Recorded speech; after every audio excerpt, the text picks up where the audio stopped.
Save the date. ഉപ്പയും ഉമ്മയുമാണ് നിർദ്ദേശങ്ങൾ കൊടുക്കുന്നത്. ഇവനാരാണ്, ഇവളാരാണ്? മഹർ കൊടുത്ത് സ്വീകരിച്ചോ, കല്യാണം നടന്നോ, തീരുമാനിച്ചിട്ടേ ഉള്ളൂ. അപ്പോഴേക്കും ബൈക്കിലൂടെ യാത്ര ചെയ്യുന്നു, ക്യാമറാമാൻ ഒരുക്കുന്നു, എന്നിട്ട് ഉമ്മയാണ് നിർദ്ദേശം കൊടുക്കുന്നത്, അങ്ങനെ ചെയ്യേ, ഇങ്ങനെ ചെയ്യേ. അത് വീഡിയോ എടുത്ത് അത് റീൽസാക്കി അത് സോഷ്യൽ മീഡിയകളിലൂടെ പ്രചരിപ്പിക്കുന്നവരെ, ശുദ്ധ തോന്നിവാസം, ശുദ്ധമായ ഹറാം. കല്യാണം ആരംഭിക്കുന്നതിന് മുമ്പേ ഹറാമിലൂടെ തുടങ്ങുമ്പോ ആ കുടുംബ ജീവിതത്തിൽ എങ്ങനെയാണ് ബറക്കത്തുണ്ടാവുക? കല്യാണത്തിന്റെ അന്ന് ബറക്കത്തിന് വേണ്ടി പ്രാർത്ഥിക്കും. ഖത്തീബ് പറയും, ഇതാ എല്ലാരും ബറക്കത്തിന് പ്രാർത്ഥിക്കണം. വധൂവരന്മാർക്ക് വേണ്ടി ബാറക്കല്ലാഹു ലക്കുമാ വബാറക അലൈക്കുമാ വജമഅ ബൈനകുമാ ഫീ ഖൈർ. ബറക്കത്തിന് പ്രാർത്ഥിക്കണേ. ബറക്കത്ത് തടയുന്ന എല്ലാ തോന്നിവാസങ്ങളും കല്യാണ വീടുകളിൽ ഒരുക്കി വച്ച് ബറക്കത്തിനെ തടയുന്ന സകല ഹറാമുകളും കല്യാണത്തിന്റെ പേരിൽ ചെയ്തു വെക്കുന്ന കല്യാണത്തിൽ എങ്ങനെയാണ് കൂട്ടരെ ബറക്കത്തുണ്ടാവുക? തബാറകല്ലദീ ബിയദിഹിൽ മുൽക്ക്. ആ റബ്ബാണ് നമ്മുടെ കുടുംബ ജീവിതത്തിൽ ബറക്കത്ത് നൽകേണ്ടത്. കല്യാണത്തിന്റെ വേഷം എന്താണ്? അത് ചെക്കൻ മാത്രല്ല, അവന്റെ കൂട്ടുകാര് മൊത്തം ഓരോ കല്യാണങ്ങളിലും കോലം കെട്ടിയാടുന്നു. 10ഉം 15ഉം ലക്ഷങ്ങൾ മുടക്കി കല്യാണത്തിന്റെ പേരിൽ ദൂർത്തടിക്കുന്നവർ, സൗന്ദര്യ പ്രകടനങ്ങൾ നടത്തുന്നവർ. സഹോദര, അതിലെങ്ങനെയാണ് ബറക്കത്തുണ്ടാവുക? ഒരു നിക്കാഹ് കഴിഞ്ഞിട്ട് കാറിന്റെ ഒരു മൈക്കെടുത്തിട്ട് പറയാണ്, ഇനി നമ്മൾ മണിയറ കാണൽ ചടങ്ങിലേക്ക് പ്രവേശിക്കാണ്. ഒരു പുതിയൊരു ചടങ്ങ്, മണിയറ കാണൽ ചടങ്ങ്. അതിന്റെ അർത്ഥം കാണാൻ മാത്രമുള്ള ഒരു മണിയറ അവിടെ ഒരുക്കിയിട്ടുണ്ട്. എന്നിട്ട് നിക്കാഹ് കഴിഞ്ഞിട്ട് എല്ലാരും കൂടെ മണിയറ കാണാൻ വേണ്ടി പോവാൻ.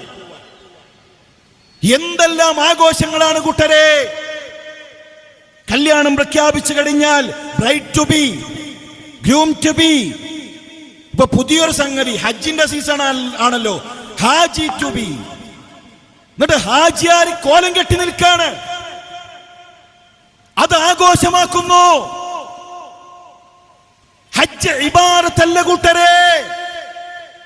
നിസ്കരിക്കുമ്പോ ആരെങ്കിലും അത് റീലെടുത്തിട്ട് അത് ലൈക്ക് കിട്ടാൻ, അത് ഷെയർ കിട്ടാൻ കോലം കെട്ടിയാടുമോ?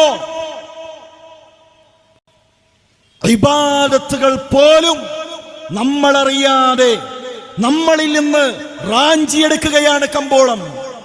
ഇത് വളരെ ഗൗരവത്തോടുകൂടെ കാണണം.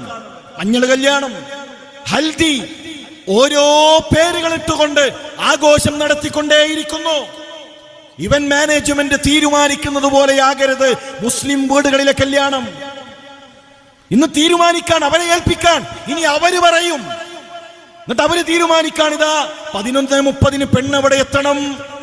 പെണ്ണെത്തുന്ന സമയത്ത് മയ്യത്ത് കൊണ്ടുപോകും, ഒരു തുണിങ്ങനെ പിടിക്കല്ലോ, അതുപോലെ കുറച്ച് 5-6 പെണ്ണുങ്ങൾ ആ തുണിങ്ങനെ പിടിക്കും. എന്നിട്ട് ആ പെണ്ണിങ്ങനെ നടന്നു വരും. എന്നിട്ട് ബാപ്പാനോട് പറയാണ്, ഇതാ നിങ്ങൾ വലതുഭാഗത്ത് നിൽക്കിൻ. അപ്പൊ അത് ബാപ്പ അതിനനുസരിച്ച് നിന്നെടുക്കുന്നു. ഉമ്മ കുറച്ചൊന്ന് കരയിൻ.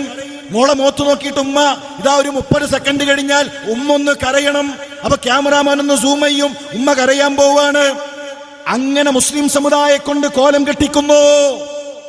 ഇതിനാരാ നിന്ന് കൊടുക്കുന്നത്? എന്നിട്ട് സ്റ്റേജിലെത്തിയിട്ട് അവൻ പ്രപ്പോസ് ചെയ്യാൻ, ഇതുവരെ കാണാത്ത പോലെ മുട്ടിൽ നിന്ന് ഒരു മോതിരങ്ങനെ ചൂണ്ടിയിട്ട് അവന് പ്രപ്പോസ് ചെയ്യും. അപ്പൊ പുതിയണ്ണിങ്ങനെ നാണത്തില് ആദ്യമായിട്ട് കാണാൻ. കൂട്ടരെ, ഇതാരെ കാണിക്കാനാണ് ഈ കോലം കെട്ടൽ? കാരണവന്മാരെ, എങ്ങനെയാണ് മുസ്ലിം കുടുംബങ്ങളിലേക്ക് ഈ ആഘോഷങ്ങൾ കടന്നു വന്നത്? ഞാൻ അത്ഭുതപ്പെട്ടു പോയി. കാസർഗോഡ് നിന്ന് കണ്ടൊരു വീഡിയോ, വലിയ കേക്കും വെച്ചിട്ട് സുന്നത്ത് കല്യാണത്തിന്റെ ആഘോഷം, സുന്നത്ത് കല്യാണം ആഘോഷിക്കുന്നു. എന്നിട്ട് അതില് മുന്നില് പ്രായമായ വല്യന്മാരൊക്കെ ഒരു കാച്ചി തുണിയും ഒരു വെള്ള ഡ്രസ്സൊക്കെ ഇട്ട് ആദ്യം വല്യമ്മമാരെ ഘോഷയാത്ര, പിന്നെ വെല്ലിപ്പമാരെ ഘോഷയാത്ര, പിന്നെ താത്താമാരുടെ ഘോഷയാത്ര. കല്യാണങ്ങൾക്ക് മിഠായി കൊടുക്കൽ, എന്നിട്ട് ഓരോരുത്തരുടെ കയ്യിലും ഓരോ താജ്മഹൽ. ആ താജ്മഹലിന്റെ ചോക്ലേറ്റുമായിട്ട് ഓരോരുത്തരിങ്ങനെ വരിക, എന്നിട്ട് അതിങ്ങനെ കൊടുക്കുക. ഇസ്ലാമിലെ കല്യാണം അങ്ങനെയുണ്ടോ? മഹാനായ അബ്ദുറഹ്മാൻ ഇബ്നു ഔഫ് റളിയല്ലാഹു തആല അൻഹുവിന്റെ കല്യാണം റസൂലുള്ളാഹി സ്വല്ലല്ലാഹു അലൈഹി വസല്ലമയുടെ അരികിലേക്ക് എത്തി. അദ്ദേഹത്തിന്റെ വസ്ത്രത്തിൽ ഒരു സുഗന്ധം കണ്ടപ്പോ പ്രവാചകൻ സല്ലല്ലാഹു അലൈഹി വസല്ലം തങ്ങൾ ചോദിക്കുകയാണ്, അബ്ദുറഹ്മാനെ കല്യാണം കഴിഞ്ഞോ? നബിയെ കല്യാണം കഴിഞ്ഞു. അള്ളാന്റെ റസൂലെ കല്യാണം കഴിഞ്ഞു. പ്രവാചകൻ സല്ലല്ലാഹു അലൈഹി വസല്ലം തങ്ങൾ അബ്ദുറഹ്മാൻ ഇബ്നു ഔഫിന്റെ കല്യാണം കഴിഞ്ഞത് അറിഞ്ഞിട്ടില്ല. നമ്മളെ നാട്ടിലോ 40,000, 10,000, 5,000 എല്ലാ മനുഷ്യരും പങ്കെടുക്കണം. അതിലേതെങ്കിലും ഒരാളെ മറന്നാൽ അതോടുകൂടെ ബന്ധം തെറ്റി. ഒരു കാരണം ഒരു തെറ്റിയത് കല്യാണത്തിന് വിളിക്കാത്തതിനല്ല, സ്വർണ്ണം എടുക്കാൻ പോകുന്നത് അമ്മോനോട് ചോദിക്കാത്തതിന്റെ പേരിൽ മുപ്പര് ബന്ധം മുറിച്ചു. അതാണ് അവസ്ഥ. സ്വർണം എടുക്കാൻ പോകുന്ന ഒരു ചടങ്ങ്, സ്വർണം കാണാൻ പോകുന്ന ഒരു ചടങ്ങ്, മൈലാഞ്ചിയിടൽ ചടങ്ങ്. ഇവിടെയോ അബ്ദുറഹ്മാൻ ഇബ്നു ഔഫ് റളിയല്ലാഹു തആല അൻഹുവിന്റെ കല്യാണം റസൂലുള്ളാഹി അറിഞ്ഞിട്ടില്ല. റസൂലുള്ളാഹി സ്വല്ലല്ലാഹു അലൈഹി വസല്ലം പറയുകയാണ്, കല്യാണം കഴിഞ്ഞോ?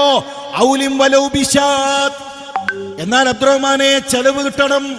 നമ്മളെ ഭാഷയിൽ പറഞ്ഞാൽ എന്നാ ചെലവ് കിട്ടണം കേട്ടോ. ആരും അറിയാതെ കല്യാണം കഴിച്ചിരിക്കാണില്ലേ, എന്നാ ചെലവ് കിട്ടണം. ഒരു ആടിനറുത്തിട്ട് ഞങ്ങൾക്ക് ഭക്ഷണം കൊണ്ടാ. എത്ര ലളിതമായിരുന്നു. ജാബിർ റളിയല്ലാഹു തആല അൻഹു റസൂലുള്ളാഹി സ്വല്ലല്ലാഹു അലൈഹി വസല്ലം ചോദിക്കുകയാണ്, ജാബിറേ ചെറുപ്പക്കാരനാണ്, ഇങ്ങനെ നടന്നാ മതിയോ? ഒരു കല്യാണം കഴിക്കണ്ടേ? അദ്ദേഹത്തിന്റെ മറുപടി, നബിയെ കല്യാണം കഴിഞ്ഞു. അതും റസൂലുള്ളാഹി അറിഞ്ഞിട്ടില്ല. നമ്മളെ ചില മഹലിലൊക്കെ ഭയങ്കര പിടിവാശിയാണ്. മഹല്ലറിയാതെ ഒന്നും നടക്കരുത്. മഹലിന്റെ ഖുത്ബ തന്നെ വേണം. മഹല്ല് കാലി തന്നെ തീരുമാനിക്കും. അതില്ല എങ്കിൽ ഇതാ നിങ്ങളെ മഹല്ലിൽ നിന്ന് പേരുവെട്ടും, ഊരുവിലക്ക്. മഹല്ല് സെക്രട്ടറിയാണ് റസൂലുള്ളാഹി, മഹല്ലിന്റെ പ്രസിഡന്റാണ് റസൂലുള്ളാഹി സ്വല്ലല്ലാഹു അലൈഹി വസല്ലം. അവിടുത്തെ കാളിയാണ്, നേതാവാണ്, എല്ലാമാണ്. പക്ഷേ അള്ളാന്റെ റസൂൽ സല്ലല്ലാഹു അലൈഹി വസല്ലം അറിഞ്ഞിട്ടില്ല.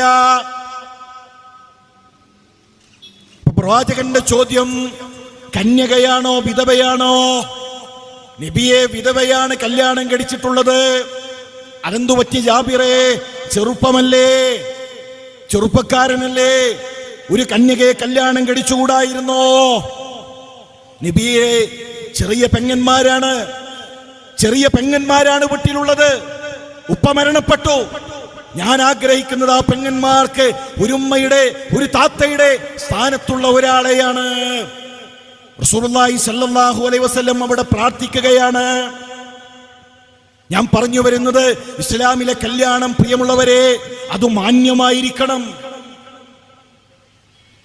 ആ കല്യാണത്തിന്റെ ഏറ്റവും വലിയ സൗന്ദര്യം ആ വധൂവരൻ വരന്മാരുടെ ദീനായിരിക്കണം.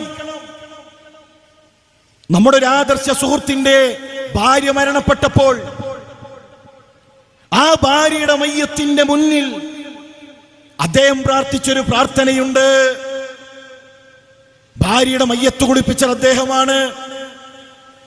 3 കഷ്ണം തുണികളിൽ പൊതിഞ്ഞ് തന്റെ പ്രിയപ്പെട്ട ഇണയുടെ മയ്യത്ത് കൊണ്ടുവച്ച് അദ്ദേഹം ആകാശങ്ങളിലേക്ക് കൈകൾ ഉയർത്തിയിട്ട് പ്രാർത്ഥിക്കാണ്, റബ്ബേ എന്റെ മക്കൾക്ക് തർബിയത്ത് കൊടുത്തത് ഇവളാണ്, എന്റെ മക്കൾക്ക് തർബിയത്ത് നൽകിയത്, എന്റെ മക്കളെ ഖുർആൻ പഠിപ്പിച്ചത്, എനിക്ക് ദീനിൽ കൈപിടിച്ചെന്റെ കൂടെ നിന്നത് റബ്ബേ എന്റെ ഇണയാണ്. എന്നിട്ട് കണ്ണ് നനച്ചിട്ട് അദ്ദേഹം പ്രാർത്ഥിക്കാണ്, പടച്ചോനെ എന്റെ ഭാര്യയെ എനിക്ക് സ്വർഗത്തിലും ഇണയായി നൽകണേ, എന്റെ പെണ്ണിനെ എനിക്ക് സ്വർഗത്തിലും ഇണയായി നൽകണേ. ഇതാണ് സൗന്ദര്യം കൂട്ടരെ. മുഖത്തിട്ട 25,000 പുട്ടിയല്ല, കല്യാണത്തിന് വാടകയ്ക്കെടുത്ത 50,000 പളപളപ്പുള്ള വസ്ത്രങ്ങളല്ല, ലക്ഷങ്ങൾ കൊടുത്ത് നമ്മൾ വീടിന്റെ മുന്നിൽ കൊണ്ടുവന്ന് നിർത്തുന്ന പുതിയാപ്പളക്ക് പോകാൻ, പുതിയാപ്പളയുടെ കൂട്ടുകാർക്ക് കയറിപ്പോകാൻ വാടകെടുക്കെടുത്ത വാഹനങ്ങളല്ല. ഇതൊന്നുമല്ല കുടുംബജീവിതത്തിന്റെ സൗന്ദര്യം. കുടുംബജീവിതത്തിന്റെ സൗന്ദര്യം എന്ന് പറഞ്ഞാൽ ദീനാണ്. കുടുംബജീവിതത്തിന്റെ സൗന്ദര്യം, പ്രിയമുള്ളവരെ, ദീനാണ്. ആ ദീനിലേക്ക് മടങ്ങണേ. സമ്പത്ത് പൊടിപൊടിക്കുകയാണ്. കാസർഗോഡ് ഒരു അനുഭവം വായിച്ചിട്ടുണ്ട്. ഒരു കല്യാണം കഴിഞ്ഞ് ചെറുപ്പക്കാരൊക്കെ ഇങ്ങനെ ആലോചിക്കാണ്, പുതിയാപ്പിളക്ക് എന്തെങ്കിലുമൊക്കെ ഒരു പണി കൊടുക്കണം. അങ്ങനെയാണല്ലോ. എന്നിട്ട് രാത്രി പുതിയാപ്പിളിനെ കൊണ്ടുപോയി ആരുമില്ലാത്ത സ്ഥലത്ത് കൊണ്ടുപോയിടുക. പുതിയാപ്പിള ഇറങ്ങുന്ന നേരത്ത് കോഴിമുട്ടുകൊണ്ടെറിയ, പൊടി കൊണ്ട് ഈ തലയിലൂടെ കവിത്ത. ഇതൊക്കെ ആരാണ് പഠിപ്പിക്കുന്നത്? പ്രവാചകൻ സല്ലല്ലാഹു അലൈഹി വസല്ലമയുടെ ഉമ്മത്തെ, ഇസ്ലാമിന്റെ സംസ്കാരം ഉൾക്കൊള്ളുന്നു എന്ന് പറയുന്നവരെ, ആരാണ് ഈ സംസ്കാരം നമ്മളെ പഠിപ്പിച്ചത്? ചെറുപ്പക്കാരിങ്ങനെ ആലോചിക്കാണ്, നമുക്ക് എന്തെങ്കിലുമൊക്കെ ഒരു പണി കൊടുക്കണ്ടേ. അപ്പൊ ഒരു ചെറുപ്പക്കാരൻ പുറത്തേക്ക് ഇറങ്ങിയപ്പോ പ്രായമായ ഒരു ഉമ്മണ്ട് ഒരു കുട്ടിയുടെ കൈ പിടിച്ചിങ്ങനെ നിൽക്കുന്നു. എന്തേ ഉമ്മ, നിങ്ങൾ കയറുന്നില്ലേ, ഭക്ഷണം കഴിക്കുന്നില്ലേ എന്ന് ചോദിച്ചപ്പോ ആ ഉമ്മ പറയാണ്, മോനെ, കല്യാണം വിളിച്ചിട്ട് വന്നതല്ല, കല്യാണം വിളിച്ചിട്ട് വന്നതല്ല. പേരക്കുട്ടി കരഞ്ഞുകൊണ്ടിരിക്കാണ്, ബിരിയാണി വേണമെന്ന് പറഞ്ഞിട്ട്. ഞാൻ അവന്റെ കൈ പിടിച്ചൊന്ന് വന്നു നോക്കിയതാണ്. ആ ചെറുപ്പക്കാരൻ ആ ഉമ്മാനോട് പറഞ്ഞു, മോനെ, ഉമ്മ, നിങ്ങളെ വിളിച്ചിട്ടില്ല എന്ന് ആര് പറഞ്ഞു? ഉമ്മ വരൂ, ഭക്ഷണം കഴിക്കൂ, ഞാൻ നിങ്ങളെ വിളിച്ചിട്ടുണ്ട്, എന്റെ കൂട്ടുകാരനാണ് എന്ന് പറഞ്ഞ് ആ ഉമ്മയെ വിളിച്ചിരുത്തി ആ കുഞ്ഞിന് ഭക്ഷണം കൊടുത്തു. ആ കുട്ടി നല്ല രുചികരമായ ഭക്ഷണം ആർത്തിയോടുകൂടെ കുട്ടി കഴിച്ചു. ആ ഉമ്മയും ആ കുട്ടിയും തിരിച്ചുപോയി. ഇവന് നേരെ ചെറുപ്പക്കാരുടെ അരികിലേക്ക് വന്ന് അവന്റെ കൂട്ടുകാരെ വിളിച്ചിട്ട് ചോദിച്ചു, അല്ലടാ, ഇപ്പൊ ഒരു ഉമ്മ ഇങ്ങനെ വന്നു, അവരുടെ കൈ പിടിച്ചൊരു കുഞ്ഞുണ്ടായിരുന്നു. ആ കുട്ടിയുടെ മുഖം കണ്ടപ്പോ വല്ലാത്തൊരു പ്രയാസം തോന്നി. കല്യാണം കഴിഞ്ഞ് 2 ചെമ്പ് ബിരിയാണി ബാക്കി വന്നിട്ടുണ്ട്. നമുക്കൊരു കാര്യം ചെയ്യാം, അതൊക്കെ ഒരു കവറിലിട്ട് പാവങ്ങളുടെ വീട്ടിലെത്തിച്ചാലോ, പാവങ്ങൾക്ക് നൽകിയാലോ? നമ്മൾ ഈ തീരുമാനിക്കുന്ന ഓരോ അടിച്ചുപൊളികളുണ്ടല്ലോ, നമ്മൾ കാണുന്ന ഓരോ വൈബുകളുണ്ടല്ലോ, അതിനേക്കാൾ വലിയൊരു ആനന്ദമാണിടാ പാവപ്പെട്ടൊരു മനുഷ്യന്റെ വിശപ്പ് മാറ്റുമ്പോ, ഒരു കുഞ്ഞിന്റെ വിശപ്പ് മാറ്റുമ്പോ അതിലുള്ളത്. അവര് കവറിലാക്കി ആ ഭക്ഷണവുമായി ഓരോ പാവങ്ങളുടെ വീട്ടിലേക്ക് ചെന്നു. ഒരു വീട്ടിൽ ചെന്നപ്പോ ഒരു ഉമ്മ വാതിൽ തുറന്നു. ആ വന്ന ഉമ്മയാണ്. നേരത്തെ വന്ന അതേ സ്ത്രീയുടെ വീട്ടിലേക്കാണ് എത്തിയിട്ടുള്ളത്. മുന്നിലുണ്ട് ഒരു ചെറിയ കുട്ടി ഇങ്ങനെ കരഞ്ഞിരിക്കുന്നു. അപ്പൊ ഉമ്മ ചിരിച്ചിട്ട് പറയാണ്, മൂത്തോന് ബിരിയാണി കഴിച്ച കഥ ഇവിടെ വന്നു പറഞ്ഞപ്പോ അപ്പൊ തുടങ്ങിയതാണ് ചെറിയ ആളെ കരച്ചിൽ. നിങ്ങൾ കൊണ്ടുവന്നത് വലിയ സന്തോഷായി. നിങ്ങൾ ആലോചിച്ചിട്ടുണ്ടോ? നമ്മൾ ചിന്തിച്ചിട്ടുണ്ടോ? നല്ലൊരു ഭക്ഷണം കഴിക്കാൻ കഴിയാത്ത, നല്ലൊരു ഭക്ഷണം കിട്ടിയിരുന്നെങ്കിൽ എന്ന് ആഗ്രഹിക്കുന്ന മനുഷ്യർ നമ്മുടെ ചുറ്റുപാടുകളിലുണ്ട്. മലയാളത്തിലൊരു കഥയുണ്ട്, ബിരിയാണി എന്നാണ് ആ കഥയുടെ പേര്. ഒരു വലിയ മുതലയാളി വിഭവസമൃദ്ധമായ ഭക്ഷണം ഒരുക്കി. ബാക്കി വന്ന ബിരിയാണി മുഴുവൻ ഒരു വലിയ കുടി കുടിച്ച് അതിലേക്ക് ഇട്ടുമൂടാൻ ഒരു അന്യ സംസ്ഥാനത്തുള്ള ഒരു തൊഴിലാളിയെ ഏൽപ്പിക്കുകയാണ്. അയാൾ ആ ബിരിയാണി ആ കുടിയിലേക്ക് ഇടുമ്പോ ആ മനുഷ്യന്റെ കണ്ണ് നനയുന്നുണ്ട്. ചുറ്റും കൂടി നിൽക്കുന്നവർ പറയുന്നുണ്ട്, നന്നായി കുത്തിയിറക്ക്, അതിന്റെ മുകളിൽ ചവിട്ടി താഴ്ത്ത്. കരയുന്ന മനുഷ്യനോട് കൂടി നിൽക്കുന്നതിൽ ഒരാൾ ചോദിച്ചു, എന്തേ നിങ്ങൾ കരയുന്നത്? ആ മനുഷ്യന്റെ മറുപടി, എന്റെ മകളെ ഓർത്തുപോയി, എന്റെ മകളെ ഓർത്തുപോയി. മകള് പഠിക്കാണോ?